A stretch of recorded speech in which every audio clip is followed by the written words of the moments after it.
साथियों नमस्कार। Kota online classes में आप सभी का स्वागत है साथियों।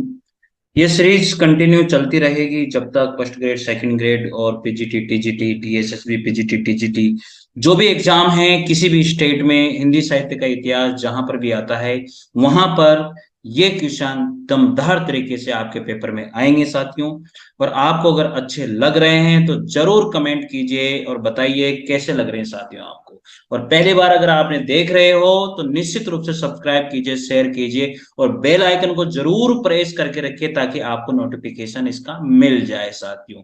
रोज में कम से कम 2 वीडियो रोज में इसके डालता हूं साथियों, और आपकी मेहनत आपको सक्सेस दिलाएगी। और इन क्वेश्चन को जरूर कंटिन्यू करते रहिएगा साथियों। देखते हैं 21 क्वेश्चन से आदिकाल के क्वेश्चन चल रहे हैं। इसके पहले मैंने आप लोगों के लिए 9 वीडियो इसके में डाल चुका हूं, जो आदिकाल का नामकरण और इन सभी चीजों के लिए मैंने डाला था। और 2 वीडियो में आदिकाल से संबंधित डाल चुका हूं। अब तीसरा वीडियो आएगा आप लोगों के लिए, अर्थात 12 नंबर का वीडियो होगा ये। तो देखिए साथियों, मैंने प्लेलिस्ट बना रखी है, आपको प्लेलिस्ट मिल जाएगी। हर वीडियो पे मैंने नंबर भी दिए हुए हैं, कितने नंबर का वीडियो है उससे भी आप लोग कंटिन्यूटी में पढ़ सकते हो। ठीक है साथियों, देखिएगा 21 नंबर का प्रश्न है। वे सांप्रदायिक शिक्षा मात्र हैं, वे सांप्रदायिक शिक्षा मात्र हैं, अतः शुद्ध साहित्य की कोटि में नहीं आ सकती। वह सांप्रदायिक शिक्षा मात्र हैं, वह शुद्ध साहित्य की कोटि में नहीं आ सकती। सिद्धों, नाथों, योगियों की रचनाओं के विषय में ये किसका मत है? वे सांप्रदायिक शिक्षा मात्र हैं, अतः शुद्ध साहित्य की कोटि में नहीं आ सकती। सिद्धों, नाथों, योगियों की रचनाओं के विषय में ये किसका मत है? Very very important question.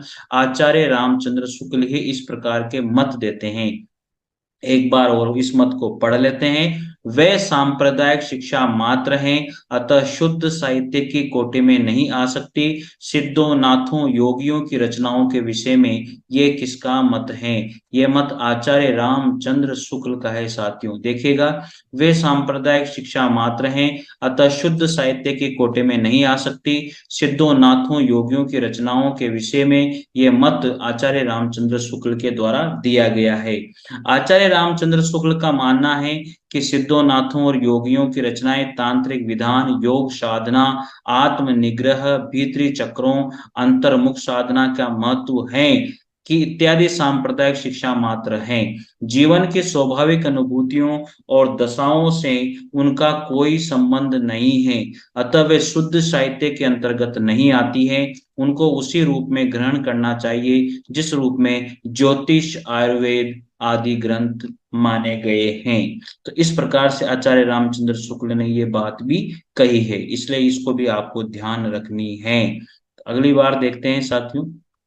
अगला प्रश्न है, रावरवेल के विषय में कौन सा तथ्य सही नहीं है? साथियों मैं आपको बता दूं, ये RPSC second grade, RPSC first grade, RPSC assistant professor, मतलब डीएसएसबी, अनेक जगह पर तो साथियों ये क्वेश्चन मैंने देख लिया। इसका मतलब ये है साथियों, अगर आप तैयारी कर रहे हो तो निश्चित रूप से इन क्वेश्चनों की प्रैक्टिस जरूर करना साथियों, ताकि आपको भी फायदा होगा। ये गारंटी दे रहा हूं मैं आपको। आप एक बार पूरा वीडियो देखिएगा, आपको अच्छा लगेगा। साथियों अच्छा लगे तो जरूर कमेंट कीजिएगा कैसा लगा। और साथियों ये जरूर बताइएगा कि सीरीज को कंटिन्यू रखें या नहीं रखें, ये जरूर बताइएगा। राहुल वेल के विषय में कौन सा तथ्य सही नहीं है? इसके रचयिता रोड़ा नामक कवि माने जाते हैं, बिल्कुल सही है। यह मूलतः एक शिलांकित रचना है, बिल्कुल सही है। गद्य पद्य मिश्रित चंपू काव्य है, यह भी बिल्कुल सही है। इसमें राहुल नामक नायक का शौर्य वर्णन है। इसमें साथियों मैं आपको बता दूं कि दिए गए तथ्यों में राहुल वेल के विषय में इसमें राहुल नामक नायक का शौर्य वर्णन है, तथ्य सही नहीं है। ये तथ्य इसमें गलत है साथियों, तो इसमें डी ऑप्शन ही राइट हो जाएगा। अब राहुल वेल के बारे में या राहुल वेली के बारे में हम लोग पढ़ते हैं। ये 10वीं सदी ईस्वी के कवि रोड़ा की रचना मानी जाती है, जिसका सर्वप्रथम प्रकाशन डॉक्टर भयाणी ने भारतीय विद्या पत्रिका में करवाया था साथियों। साथियों मैं आपको बता दूं, ये क्वेश्चन आपको कहीं नहीं मिलेंगे। इस तरह की जो बातें हैं कहीं नहीं मिलेगी, ये मैं दावा करता हूं आप। ठीक है, तो याद रखिएगा जो राहुल वेल रचना है उसके कवि कौन है, रोड़ा कवि है, उन्होंने इसको लिखा। और सर्वप्रथम इसका प्रकाशन डॉक्टर भयाणी ने करवाया था भारतीय विद्या पत्रिका में। यह एक शिलांकित कृति है। जिन शिलाओं पर ये लिखी गई है ये मध्य प्रदेश के मालवा क्षेत्र के धार जिले में प्राप्त हुई है और वर्तमान में मुंबई के प्रिंस ऑफ वेल्स संग्रहालय में सुरक्षित रखी गई है। वर्तमान में कहाँ रखी गई है? प्रिंस ऑफ वेल्स संग्रहालय में सुरक्षित रखी गई है। यह हिंदी का प्रथम चंपू काव्य है, अर्थात गद्य पद्य मिश्रित रचना मानी जाती है। इसकी नायिका कौन है? राहुल है। ये नायक नहीं है, ये नायिका है साथियों, इसलिए याद रखना। जिसके नखशिख सौंदर्य का वर्णन इसमें मिलता है। इसमें 7 नायिकाओं का नखशिख सौंदर्य का वर्णन इसमें दिया गया है, अर्थात 7 भाषाओं का भी इसमें वर्णन किया गया है साथियों। तो ये पूरी की पूरी राहुल वेल से संबंधित रचना इसमें मानी जाती है। अगला प्रश्न है, इतिहासकारों द्वारा मान्य हिंदी का प्रथम कवि को सुसंगत कीजिए। यहाँ पर इतिहासकारों ने हिंदी का प्रथम कवि किसको माना है, ये बात हम लोग यहाँ पर जानने वाले हैं साथियों। देखिएगा, पहली बात तो है शिव सिंह सेंगर के द्वारा हिंदी का प्रथम कवि किसे माना गया है। शिव सिंह सेंगर ने पुष्पदत्त या पुंड या पुष्य को हिंदी का प्रथम कवि माना है। डॉक्टर राम कुमार ने हिंदी का प्रथम कवि स्वयंभू को माना है। राहुल सांकृत्यायन के द्वारा हिंदी का पहला कवि सरहपा को माना है। और गणपति चंद्रगुप्त के द्वारा हिंदी का पहला कवि शालिभद्र सूरी को माना है साथियों। तो ये क्वेश्चन वेरी इंपॉर्टेंट क्वेश्चन है। अनेक बार इस क्वेश्चन से संबंधित प्रश्न आए हुए हैं, आप लोग इसको ढंग से पढ़िएगा। शिव सिंह सेंगर ने हिंदी का प्रथम कवि पुष्यदंत या पुष्य या पुंड को माना है। राम कुमार वर्मा ने स्वयंभू को माना है। राहुल सांकृत्यायन ने सरहप्पा या सरहपाद को माना है। गणपति चंद्रगुप्त ने हिंदी का प्रथम कवि शालिभद्र सूरी को माना है साथियों। वेरी इंपॉर्टेंट क्वेश्चन है। आगे देखिएगा, हिंदी के प्रथम कवि को स्वीकारने के संबंध में इतिहासकारों ने और भी दिए हैं। तो साथियों ये यहाँ पर पूरे के पूरे जिसने भी माना है जो भी है, आप लोग यहाँ से भी लिख सकते हो, याद रख सकते हो। मिश्र बंधु शिव सिंह सेंगर ने पुष्य दंत या पुष्य या पुंड को माना। डॉक्टर राम कुमार वर्मा ने स्वयंभू को माना। नगेंद्र और राहुल सांकृत्यायन ने सरप्पा को हिंदी का प्रथम कवि माना। गणपति चंद्रगुप्त ने शालिभद्र सूरी को हिंदी का प्रथम कवि माना। हजारी प्रसाद द्विवेदी ने हिंदी का प्रथम कवि अब्दुल रहमान को माना है। जयदेव सिंह और माता प्रसाद गुप्त ने गोरखनाथ को हिंदी का प्रथम कवि माना। चंद्रधर शर्मा गुलेरी के द्वारा हिंदी का प्रथम कवि राजा मुंज को माना गया है साथियों। तो साथियों एक बार फिर देखते हैं, मिश्र बंधु शिव सिंह सेंगर ने हिंदी का प्रथम कवि पुष्पदंत या पुष्य या पुंड को माना है। पुष्पदंत यानी कि पुष्प जो है मिश्रित होकर चढ़ा शिव पर, इस तरह से आप बना सकते हो। डॉक्टर राम कुमार वर्मा ने जो है स्वयंभू को माना है। भगवान राम ही स्वयंभू है, भगवान राम ही क्या है? स्वयंभू है। इस तरह से ट्रिक बना सकते हो। राहुल सांकृत्यायन, सांकृत्यायन का सरप्पा है, स से स मैच हो जाएगा, सांकृत्यायन का सरप्पा है। डॉक्टर नगेंद्र का भी कौन है? सरप्पा ही है। आगे गणपति चंद्रगुप्त का शालिभद्र सूरी है। यहाँ पर चंद्रभद्र, चंद्रभद्र इस तरह से मैच हो जाएगा। हजारी प्रसाद द्विवेदी का, हजारी से अ कर लो, हजारी प्रसाद का अब्दुल रहमान हो जाएगा। उसके बाद में जयदेव और माता प्रसाद गुप्त का गोरखनाथ है। जयदेव सिंह और माता प्रसाद गुप्त का हिंदी का प्रथम कवि इन्होंने गोरखनाथ को माना है। चंद्रदत्त शर्मा गुलेरी के द्वारा राजा मुंज को माना है। चंद्रदत्त शर्मा गुलेरी ने हिंदी का प्रथम कवि किसको माना है? राजा मुंज को माना है साथियों। अगला प्रश्न है, इनमें से कौन सा विकल्प सुमेलित नहीं है? श्रावकाचार जो रचना है देवसेन की है। नेमिनाथ राज सुमति गणी की है। बृहतेश्वर बावली राज शालिभद्र सूरी की है। जो रेवंत गिरिराज है वो जीन धर्म सूरी की नहीं है। जो रेवंत गिरिराज है साथियों वो विजय सेन सूरी का काव्य है। यहाँ पर डी ऑप्शन गलत हो जाएगा। श्रावकाचार देवसेन की रचना है, बिल्कुल राइट है। नेमी नाथ रास जो है सुमति गणी की है। बृहतेश्वर बाहुबली रास शालिभद्र सूरी की रचना है। और रेवंत गिरिरास जो है ये रचना रेवंत गिरिरास विजय सेन सूरी की रचना मानी जाती है। इसमें जीन धर्म सूरी नहीं, विजय सेन सूरी की रचना है साथियों। देखिएगा इस प्रश्न के बारे में, श्रावकाचार देवसेन की है। नेमिनाथ रास सुमतिगणी की है, भृत्यवसर बाहुबली रास शालिभद्र सूरी की है, और रेवंत गिरिरास विजयसेन सूरी की रचना मानी जाती है। अगला प्रश्न है, सरप्पा से संबंधित कौन सा तथ्य सही नहीं है? देखिएगा, सरप्पा से संबंधित जो तथ्य सही नहीं है उनमें से वे सिद्ध साहित्य के प्रारंभकर्ता माने जाते हैं, बिल्कुल सही है। दोहा कोश उनकी प्रसिद्ध रचना है सरप्पा ने, ये भी बिल्कुल सही है। उनकी भाषा सर्वत्र सीधी सरल मानी जाती है, ये बिल्कुल गलत है, सही नहीं है। उनकी भाषा सीधी सरल तो थी ही नहीं। उन्होंने अंतः साधना पर जोर देते हुए पंडितों को फटकार लगाई है, ये बिल्कुल सही है। देखेगा, इस प्रश्न के बारे में पढ़िएगा। दिए गए तथ्यों में से तथ्य उनकी भाषा सर्वत्र सीधी सरल मानी जाती है सही नहीं है। सरप्पा सिद्ध साहित्य के प्रारंभकर्ता माने जाते हैं। राहुल सांकृत्या ने हिंदी का प्रथम कवि मानते हुए इनका समय 8वीं शताब्दी माना है। इनका मूल नाम राहुल भद्र था। सरप्पा का मूल नाम क्या था? राहुल भद्र था। ये पाल शासक धर्मपाल के समकालीन थे। दोहा कोश इनकी प्रसिद्ध रचना है। दोहा कोश को पढ़ने से कभी कभी ये भ्रम हो सकता है कि इन कविताओं में सपाट बयानी है, लेकिन इनका अर्थ सरल नहीं है। साधारण प्रतीत होने वाले दोहों के भीतर शास्त्रीय अर्थ छिपा हुआ है। तो ये आप लोगों को याद रखना है साथियों। अगला प्रश्न आता है, 26 नंबर का प्रश्न है, वेरी इंपोर्टेंट। शंकराचार्य के बाद इतना प्रभावशाली और इतना महिमान्वित महापुरुष भारतवर्ष में दूसरा नहीं है। हजारी प्रसाद द्विवेदी की यह उक्ति किसके विषय में कही गई है? ये गोरखनाथ के विषय में ये बात कही गई है साथियों। महावीर प्रसाद हजारी प्रसाद द्विवेदी ने ये बात जो है गोरखनाथ के विषय में कही है। शंकराचार्य के बाद इतना प्रभावशाली और इतना महिमान्वित महापुरुष भारतवर्ष में दूसरा नहीं हुआ। हजारी प्रसाद द्विवेदी की ये उक्ति किसके विषय में है? ये उक्ति गोरखनाथ के विषय में ये बात कही गई है साथियों। आगे लिखते हैं, अब देखते हैं, इसमें पढ़ते हैं। शंकराचार्य के बाद इतना प्रभावशाली और इतना महिमान्वित महापुरुष भारतवर्ष में दूसरा नहीं हुआ। हजारी प्रसाद द्विवेदी की उक्ति गोरखनाथ के विषय में है। गोरख जगायो जोग भक्ति भगायो लोग, ये किसने कहा? तुलसीदास जी ने कहा है।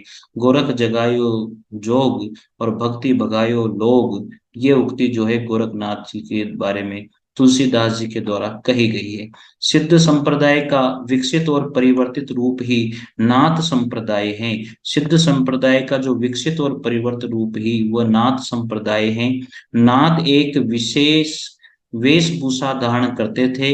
इसमें मेखला, सरंगी और गुदड़ी, खप्पर, कर्ण मुद्रा, झोला आदि होते थे। ये कान छेद कर कुंडल पहनते थे, इसलिए कनपटा योगी भी इनको नाथों को कहा जाता है।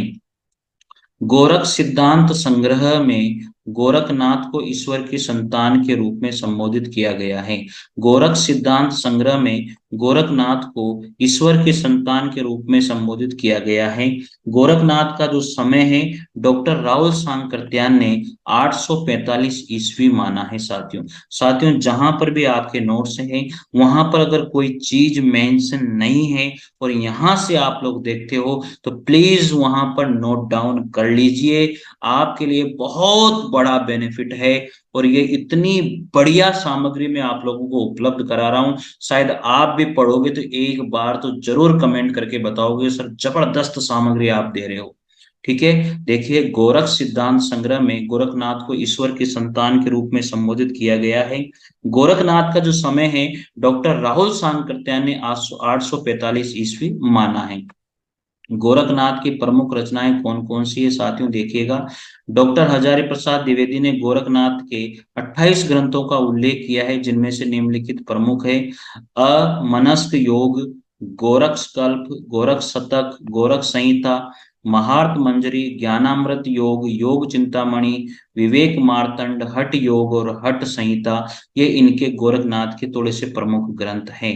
अगला प्रश्न आता है, डॉक्टर दशरथ शर्मा आदि कुछ विद्वान पृथ्वीराज रासो के किस संस्करण को मूल रासो मानते हैं? डॉक्टर दशरथ शर्मा आदि जो है कुछ विद्वान, इनके साथ साथ और भी विद्वान हैं जो पृथ्वीराज रासो के किस संस्करण को मूल रासो मानते हैं साथियों? वो है सबसे छोटा संस्करण 1300 छंदों वाला। सबसे छोटा संस्करण है 1300 छंदों वाला, इसे जो है मूल संस्करण या मूल रासो माना जाता है साथियों। देखिएगा, इस प्रश्न की पूरी व्याख्या है। डॉक्टर दशरथ शर्मा व माता प्रसाद गुप्त।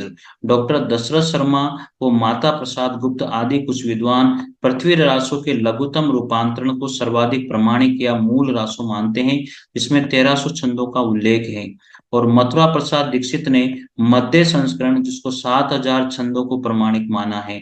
वृद्ध रूपांतरण 16306 छंद सर्वाधिक अप्रमाणिक और सर्वाधिक लोकप्रिय संस्करण है। पृथ्वी रासो के रचनाकार चंद्र बरदाई हैं। इनका जन्म 1168 ईस्वी में लाहौर में माना जाता है। इनका वास्तविक नाम पृथ्वी भट्ट था। पृथ्वी रासो में 69 समय में विभाजित किया गया है, जिसमें आदि पर्व समय, 10वां समय, 20वां समय, 20वां समय पद्मावती समय है, 57वां समय कैमास वध का समय है, सर्वाधिक मार्मिक समय माना जाता है। 61वां समय कन्न उज्ज समय सबसे बड़ा समय माना जाता है। 65वां समय विवाह समय है। और 69वां समय जो है महोबा युद्ध समय प्रमुख है। माता प्रसाद गुप्त डॉक्टर दशरथ शर्मा हजारी प्रसाद द्विवेदी ने पृथ्वी रासो को अर्ध प्रमाणिक माना है। माता प्रसाद गुप्त, डॉक्टर दशरथ ओझा, हजारी प्रसाद द्विवेदी और ये पृथ्वी रासो को अर्ध प्रमाणिक मानते हैं। जबकि रामचंद्र शुक्ल, कविराज श्यामल दास इसे प्रमाणिक अप्रमाणिक मानते हैं। डॉक्टर श्याम सुंदर दास, मिश्र बंधु, मोहनलाल विष्णुलाल पांड्या पृथ्वीराज रासो को प्रमाणिक मानते हैं। साथियों, इससे पिछले वीडियो में मैं पृथ्वी रासो के बारे में कौन प्रमाणिक, अप्रमाणिक, अर्ध प्रमाणिक, ये पूरा का पूरा मैंने आपको बता दिया है। आप वहां पर इस क्वेश्चन को पूरा देख सकते हो और यहाँ पर भी देख सकते हो।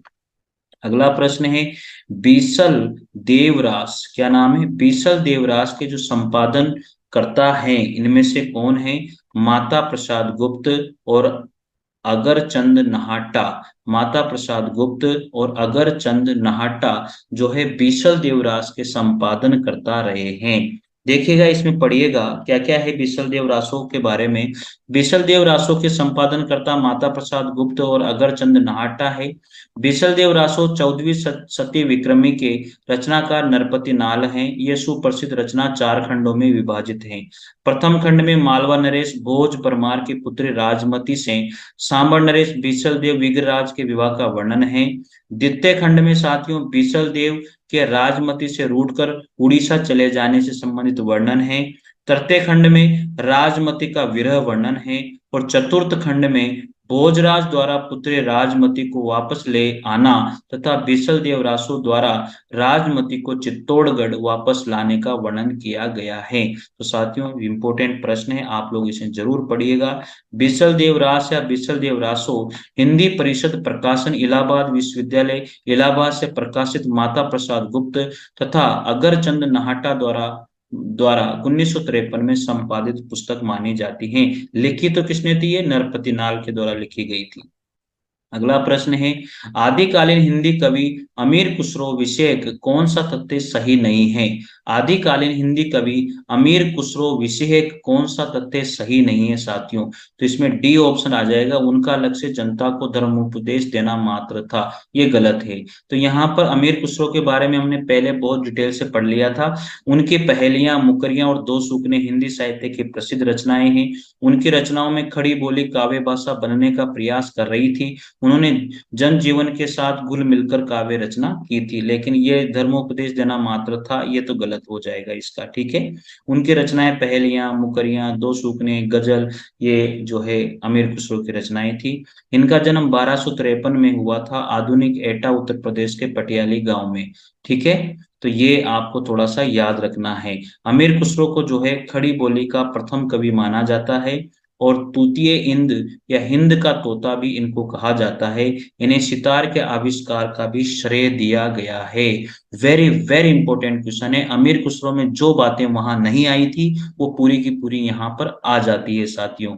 तो साथियों, अमीर खुसरो जो है खड़ी बोली के प्रथम कवि हैं। इन्हें तूतीय हिंद या हिंद का तोता कहा जाता है और सितार के आविष्कारक भी इनको माना जाता है। अमीर खुसरो का जन्म पटियाली गांव में हुआ था, जो उत्तर प्रदेश के एटा जिले में पड़ता है, 1253 ईस्वी में। उनका लक्ष्य जनता को धर्म उपदेश देना मात्र था, ऐसा नहीं था, वो गलत है। ये ऑप्शन बिल्कुल अगला प्रश्न आता है, आचार्य शुक्ल के अनुसार किस रचना के आधार पर विद्यापति मैथिल कोकिल कहलाते हैं? साथियों, वेरी वेरी इंपॉर्टेंट क्वेश्चन है। मैथिल कोकिल किसको कहा जाता है? विद्यापति को कहा जाता है। और ये मैथिल कोकिल जो है पदावली रचना के आधार पर माना गया है। पदावली जो है यहाँ पर जो रचना थी साथियों, पदावली जो रचना है वो किसमें लिखी गई थी? आप सबको पता है पदावली रचना जो है, इन्होंने तीन भाषाओं में रचनाएं लिखी थी, संस्कृत, अवट और मैथिली। तो पदावली जो रचना है वो मैथिली भाषा में लिखी गई थी, और इस वजह से इनको जो है मैथिल कोकिल के नाम से जाना गया है साथियों, इसलिए पदावली को इसमें आंसर राइट हो जाएगा।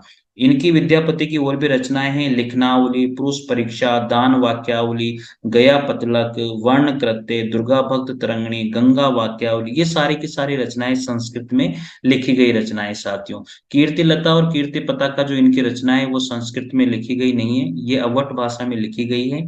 और मैथिली भाषा में दो ही रचनाएं, पदावली और गोरक्ष विजय, इनकी रही हैं। दुर्गा बक्ष तरंगिणी विद्यापति के पिता गणपति ठाकुर की अधूरी रचना थी, जिसे विद्यापति ने पूर्ण किया था। दुर्गा बक्ष तरंगिणी जो है विद्यापति जी के पिताजी थे गणपति ठाकुर, उन्होंने इसको पूरा किया। कीर्ति लता विद्यापति के पहली रचना मानी जाती है, कीर्ति लता। हजारी प्रसाद द्विवेदी ने भृंग और भृंगी संवाद इसमें माना है कीर्ति लता में, ये बात आप याद रखिएगा साथियों। विद्यापति की पदावली की भाषा कैसी है? मैथिली है, जो एक गीति काव्य है। विद्यापति जो पदावली है वो एक गीति काव्य है और इसकी भाषा मैथिली है। सूर्यकांत त्रिपाठी निराला जो है इस पदावली को श्रृंगारिक पदों की मादकता के साथ नागिन की लहर कह के पुकारते थे। इसी रचना के आधार पर विद्यापति को मैथिल कोकिल भी कहा गया है साथियों। साथियों, अगली बात है विद्यापति की अन्य उपाधियां। अभिनव जयदेव भी विद्यापति को ही कहा जाता है, ये किसने कहा? राजा शिव सिंह के द्वारा ये बात कही गई। कवि शेखर भी विद्यापति को कहते हैं, खेलन कवि भी विद्यापति को कहते हैं, वे संधि के कवि भी विद्यापति को कहते हैं, और कवि कंठहार भी विद्यापति को कहा गया है। दशावधान भी विद्यापति को कहा जाता है। और यहाँ पर विद्यापति को जो है मैथिल कोकिल के नाम से भी जाना जाता है। तो याद रखिए साथियों, विद्यापति को कितने सारे नामों से जाना जाता है। अभिनव जयदेव किसने कहा? राजा शिव सिंह के द्वारा ये उपाधि दी गई। कवि शेखर विद्यापति को कहते हैं, खेलनहार खेलन कवि भी विद्यापति को, वै संधि के कवि विद्यापति को, कवि कंठहार विद्यापति को, और दशावधान भी विद्यापति को ही कहा जाता है। तो इतनी सारी उपाधियां विद्यापति जी को दी गई थी साथियों। विद्यापति से एक न एक क्वेश्चन जरूर पूछा जाता है। तो साथियों, ये हमारे आज फिर 10 क्वेश्चन पूरे हुए, और अगले वीडियो में हम लोग 31 क्वेश्चन से हम लोग अगले वीडियो में क्वेश्चन सोल्व करेंगे। साथियों, आपको अगर अच्छा लगा है तो निश्चित रूप से कमेंट जरूर कीजिए कैसा लगा आप लोगों को, और निश्चित रूप से आप बताइए ये प्रश्न कैसे हैं, और इस सीरीज को कंटिन्यू रखा जाए या नहीं रखा जाए। साथियों, अगर अच्छा लगता है तो जरूर कमेंट करके बताइए, जिससे मुझे भी मोटिवेट होता है, मुझे मोटिवेशन मिलता है, मुझे भी उत्साह मिलता है, ताकि मैं आप लोगों के लिए और अच्छे क्वेश्चन लेके आऊं। साथियों, अगर अच्छे लगते हैं ये क्वेश्चन जरूर शेयर कीजिए, और चैनल पर पहली बार आए हैं तो जरूर सब्सक्राइब कीजिए। साथियों, मिलते हैं अगले वीडियो के साथ, तब तक के लिए जय हिंद, जय भारत, थैंक यू।